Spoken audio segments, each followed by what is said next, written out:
Morning बच्चों, आज जो हमारा टॉपिक है वो है ओपनिंग एंट्री। अब तक जब हमने अपने क्वेश्चंस में एंट्रीज़ करना सीखा तब हमने ये सीखा कि अगर कोई बिज़नेस स्टार्ट हो रहा है तो कैपिटल अकाउंट कैसे लिखेंगे, लेकिन अगर कोई बिज़नेस स्टार्ट हो गया तो बार बार कैपिटल तो आएगी नहीं।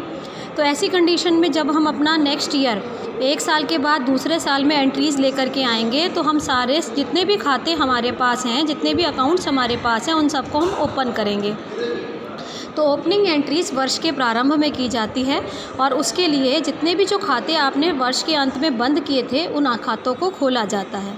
एंट्री केवल एक बनती है बच्चों, वो एंट्री होती है सन्ड्री असेट्स। जितनी भी क्वेश्चंस पे जितनी भी आपके पास असेट्स होती हैं, व्यापार में जितनी भी संपत्ति होती हैं, वो सब संपत्तियों को डेबिट करते हैं। जितने भी दायित्व व्यापार में होते हैं उन सबको क्रेडिट करके डिफरेंशियल अमाउंट यानी अंतर की राशि को कैपिटल अकाउंट में दिखा देते हैं। कई बार क्या होता है बच्चों, आपको प्रश्न में असेट्स दी होती है, लायबिलिटीज़ भी दी होती है, कैपिटल भी दी होती है, तो आप इसी के अकॉर्डिंग एंट्री कर दो। और एंट्री करने के बाद आपको पता चलता है कि आपका ये देखो क्या सिस्टम होता है। दोहरा लेखा प्रणाली का नियम है कि दोनों पक्षों का जोड़ बराबर आना चाहिए, लेकिन कभी कभी जोड़ बराबर नहीं आता।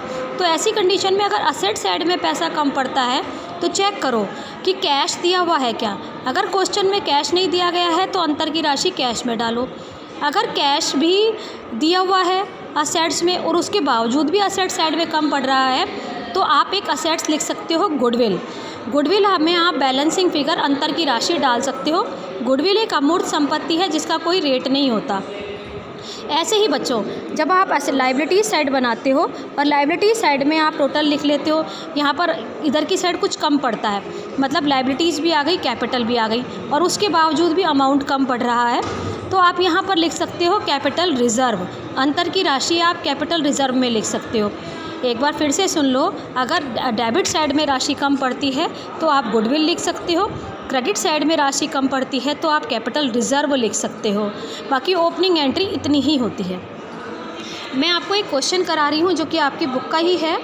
इसमें क्या है, 1 जनवरी 2017 नहीं, ये वाला ओपनिंग एंट्री का नहीं है बच्चों। मैं ओपनिंग एंट्री का क्वेश्चन कराने वाली थी आज आपको। ये जनवरी 2017 में कैश इन हैंड था आपके पास 6,000 रुपये का, और बैंकर्स रोकड़ यानी बैंक बैलेंस था आपके पास, माल का स्टॉक था, रोहन से उधार लिया था और तरुणा पर उधार था।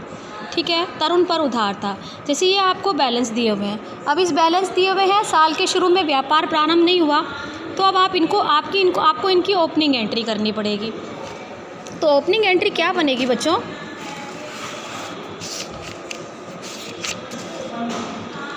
इसमें से जितनी भी असेट्स हैं हम उनको डेबिट करेंगे। जैसे सबसे पहले कैश दिया हुआ है तो आप लिखेंगे कैश अकाउंट डेबिट, साथ में बैंक बैलेंस है तो आप लिखेंगे बैंक अकाउंट डेबिट। ठीक है, और जो स्टॉक है वो भी आपकी संपत्ति है क्योंकि आपकी वस्तु है, आपके पास है, इसीलिए इसको भी लिखेंगे। अब रोहन से आपने उधार लिया, ठीक है, अगर आपने किसी से उधार लिया है तो आपका दायित्व है कि आप उसको चुकाएंगे। तो रोहन आपका क्रेडिटर हो गया। रोहन से आपने उधार लिया तो आपका दायित्व है कि आप रोहन को पैसा चुकाएंगे, इसलिए रोहन आपका क्रेडिटर हो गया। और क्रेडिटर यानी कि आपकी लायबिलिटी होती है बच्चों कि आपने इसको पैसा चुकाना है भविष्य में, इसीलिए टू क्रेडिटर आपको ऐसे एंट्री करनी है। बाकी बचा तरुण पर उधार है, यानी कि तरुण आपको पैसा चुकाएगा। अब जब तरुण आपको पैसा चुकाएगा तो ये आपका डेटर हो गया। जो व्यक्ति आपको पैसा देगा वो व्यक्ति आपका डेटर है। जो भविष्य में ये वादा करता है कि मैं पैसे चुकाऊंगा वो आपका डेटर यानी कि देनदार है। जिसको आप पैसा, मतलब आपकी शॉप से पैसा जाएगा, वो आपका क्रेडिटर है। ये आपकी संपत्ति है और ये आपका दायित्व है। तो डेटर है तरुण, तरुण से उधार लिया है, मैंने तरुण को उधार दिया है बच्चों। क्या लिख रखा है, तरुण पर उधार, यानी तरुण आपको पैसा चुकाएगा। और ये रोहन से उधार, तो रोहन को आपको पैसा चुकाना है। अब यहाँ पर कैश अकाउंट डेबिट है 6,000 रुपये, बैंक बैलेंस है 55,000 रुपये, स्टॉक दिया हुआ है 40,000 रुपये का, और रोहन से उधार है 6,000 रुपये का, और साथ में तरुण पर उधार है 10,000 रुपये का। ठीक है। यहाँ आप देख रहे हो डेबिट में ये राशि है, क्रेडिट में इतनी सी राशि है, तो जो डिफरेंशियल अमाउंट है, जो अंतर की राशि है, वो हमारी कैपिटल आ गई। यानी 55 और 6 61, 61 और 40 1,01,000 और 1,11,000 और 1,11,000 में से जब आप 6,000 को घटाते हो तो 1,05,000 की आपकी कैपिटल आ गई। ठीक है, ये आपकी ओपनिंग एंट्री है। नरेशन भी सिंपल सा बनता है बच्चों, ओपनिंग एंट्री मेड, ऐसे ओपनिंग एंट्री किया करते हैं। फिर से सुन लो, ओपनिंग एंट्री देखो, जब अपना व्यापार अपन प्रारंभ करते हैं तो अपन लिख देते हैं cash account debit, bank account debit to capital account.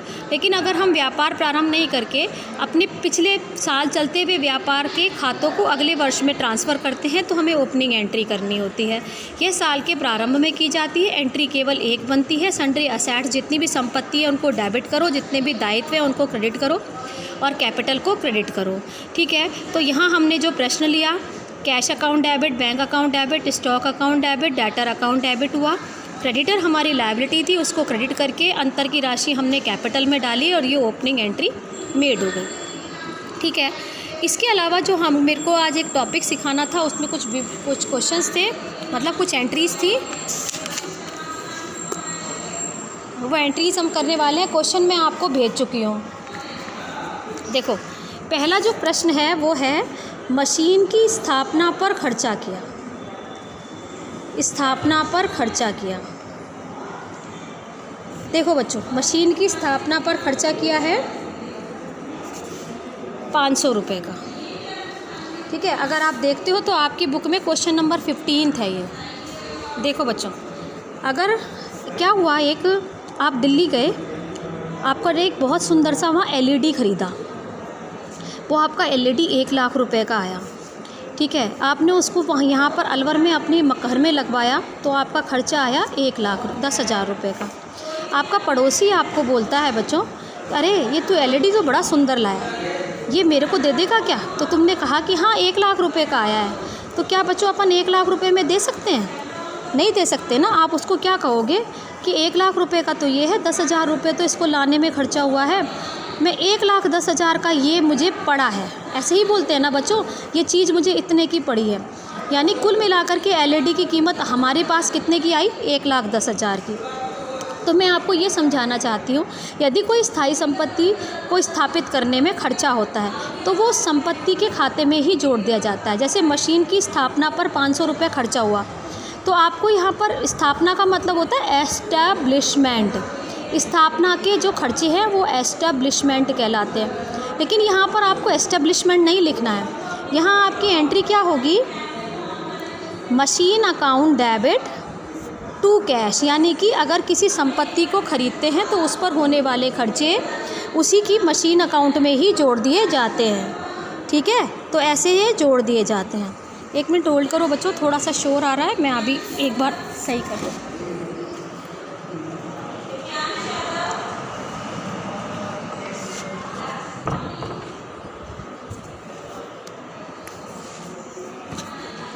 हाँ बच्चों, नेक्स्ट जो हमने देखा था, जो एंट्री सिखा रहे हैं हम, माल दान में दिया है ना, तो ये तो अपन सीख भी चुके हैं। चैरिटी एक बार को हमारा एक तरीके से हमारा लॉस है, इसीलिए चैरिटी अकाउंट को डेबिट किया। 2, अब हमारे पास से माल गया, इसीलिए हमने charity account debit to purchase कर दिया। ठीक है, 70,000 रुपये की पूंजी पर 7% की दर से ब्याज लगाया। बारी आई इंटरेस्ट ऑन कैपिटल की। देखो बच्चों, एक होता है आपका बिजनेस, एक होता है आपका बिजनेसमैन, यानी कि हम जो अगर बिज़नेस कर रहे हैं तो हम खुद। जब बिजनेसमैन अपने बिजनेस में पैसा लगाता है उसको अपन बोलते हैं कैपिटल। बिजनेसमैन ये सोचता है, अगर मैं अपनी शॉप में पैसा ना लगा करके बैंक में जमा करा देता, कहीं FD करा लेता, पोस्ट ऑफिस में करा लेता तो मुझे ब्याज मिलता। तो उसकी ये सोच होती है कि मुझे अपना बिज़नेस भी ब्याज दे, तो इसीलिए इंटरेस्ट ऑन कैपिटल बिजनेसमैन को मिलता है। लेकिन बिजनेस के लिए ये एक तरीके से खर्चा होता है, एक्सपेंसेस होता है। तो और हमारा रूल है, जितने भी खर्चे होते हैं उनको हम डेबिट करते हैं, इसीलिए हमारी एंट्री होती है interest on capital account debit. ठीक है। Interest on capital account debit, और बच्चों ये कैश पेमेंट नहीं किया जाता, इसमें साथ में लिखते हैं interest on capital account debit to capital account. Capital account में ये खर्चा डाल दिया जाता है। तो एंट्री बनती है interest on capital account debit to capital account. 1200 रुपये का डूबत ऋण जिसे पिछले वर्ष अप्राप्य मान लिया गया था वह प्राप्त हो गया। बच्चों अगर हमें कभी भी बैड डेब्ट रिकवर्ड हो जाए तो हमारी एंट्री होती है cash account debit to bad डेब्ट recovered. Cash account debit to bad डेब्ट रिकवर्ड। बैड डेब्ट अकाउंट इसलिए नहीं लिखते हैं बच्चों, जब हमारा पैसा डूबता है तो बैड डेब्ट अकाउंट को हम क्लोज़ कर देते हैं, इसीलिए बैड डेब्ट अकाउंट में नहीं लिख करके बैड डेब्ट रिकवर्ड अकाउंट लिखा जाता है। तो एंट्री बनती है cash account debit to bad डेब्ट रिकवर्ड। आग से 2000 रुपये का माल क्षतिग्रस्त हुआ, ये मैं आपको सिखा चुकी हूँ। बकाया किराया मैं आपको सिखा चुकी हूँ। आउटस्टैंडिंग रेंट मैंने आपको सिखाया था, नीचे ऊपर ऊपर नीचे करके, इसलिए रेंट बनता है rent account debit to outstanding rent. ये एंट्री बनती है बच्चों। आहरण पर ब्याज, जैसे आपने बताया कि जब व्यापारी अपने घर से पैसा लगाता है तो वो कैपिटल होती है, लेकिन जब दुकान से पैसा निकाल करके लेके जाता है तो ये होता है ड्राइंग्स। तो व्यापार कहता है जैसे तूने मुझसे पूंजी पर ब्याज वसूला है ना, ऐसे मैं तुझसे यानी व्यापारी से आहरण पर ब्याज वसूलूँगा। तो व्यापार की इनकम, और व्यापार की जब इनकम होती है बच्चों तो इसे लिखा जाता है ये drawings account debit to interest on drawings. आपको क्या याद रखना है, अगर इनकम है तो क्रेडिट है और अगर एक्सपेंडिचर है तो डेबिट है, इसलिए drawings account debit to interest on drawing. Sudhir Kumar जिसने हमें 3000 रुपये का उधार चुकाना था वह अब इस स्थिति में नहीं है, उसने केवल 45 पैसे का भुगतान किया, यानी कि वो व्यक्ति दिवालिया हो गया। तो हमारे पास जितना पैसा आया वो कैश अकाउंट में, जो पैसा डूब गया वो बैड डेब्ट अकाउंट में टू सुधीर। ऐसे एंट्री करनी है। 3000 रुपये का उधार हमें मिलना था, 3000 रुपये में से 45 पैसे चुका सका, यानी 45% चुका सका, ऐसे करना होता है। 1350, और जो पैसा डूब गया इसमें से इसको लेस कर दो, 1650 रुपया डूब गया। प्रीपेड कमीशन है या पूर्वदत्त कमीशन प्राप्त किया, यानी एडवांस में कमीशन प्राप्त हुआ है, यानी ये अनअर्न्ड इनकम हो गई। हमारा सिस्टम था नीचे ऊपर ऊपर नीचे, यानी ये वाली इनकम है अनअर्न्ड इनकम। इनकम दो होती हैं, अक्यूड और अनअर्न्ड, जो एडवांस में मिल गई है, और इसके सिस्टम होता है नीचे ऊपर ऊपर नीचे, यानी कि commission account debit to unearned commission. ठीक है, ऐसे लिखा जाएगा ये 7000 से। ये मैंने आपको क्वेश्चन समझाया है बच्चों, साथ में मैंने आपको एंट्रीज़ करके दिखाई है। सॉल्यूशन मैं नहीं भेजूँगी, सॉल्यूशन आप करोगे। अगर आपके पास बुक है तो आपकी क्वेश्चन नंबर 15वां है, 15th है। अगर आपके पास बुक है तो आप क्वेश्चन नहीं उतारेंगे, अगर लेकिन आपके पास बुक नहीं है तो आप क्वेश्चन उतार करके फिर सॉल्यूशन करेंगे। ठीक है, ये आपकी बुक की एंट्रीज़ एक बार को ख़त्म हुई। कल मैं जीएसटी और वो वाली सीजीएसटी वाली एंट्री आपको सिखाऊंगी, मतलब नेक्स्ट क्लास में। ठीक है, आज के लिए इतना ही। थैंक यू बच्चों।